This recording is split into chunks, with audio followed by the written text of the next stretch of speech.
Magahi superstar आशीष यादव अपनी पहली film से दर्शकों को अपनी ओर आकर्षित कर चुके हैं। अभी हाल ही में 4 मार्च को इनकी एक फिल्म रिलीज हुई है जिसका नाम है गर्मी। फिल्म शानदार है। बात करें स्टोरी के बारे में तो फिल्म में एक्शन, रोमांस और गांव की पॉलिटिक्स का अच्छा मिश्रण देखने को मिलता है। आशीष यादव का स्क्रीन प्रेजेंस और उनका देसी अंदाज दर्शकों को बहुत ज्यादा पसंद आया है। गाने और बैकग्राउंड म्यूजिक की वजह से फिल्म और भी ज्यादा शानदार बन चुकी है। इसके कई सारे गाने ऑलरेडी सुपर हिट है, बाकी के गाने दर्शकों को झुमा रहे हैं। हालांकि कई जगहों पे इसकी स्टोरी साधारण लग सकती है, लेकिन मगही दर्शकों के लिए ये फिल्म फुल इंटरटेनमेंट का डोज है।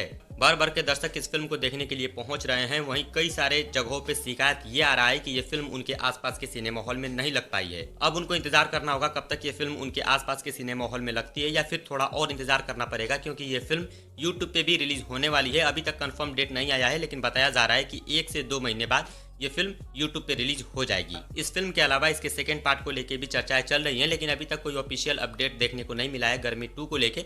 देखते हैं आशीष यादव की अगली फिल्म कौन सी होती है और कब तक उसका अपडेट आता है। वैसे आपने ये फिल्म देखा कि नहीं, कमेंट में बताइएगा। चैनल पे नए होंगे तो सब्सक्राइब करिएगा। मिलता हूँ आपसे अगली वीडियो में एक नए अपडेट के।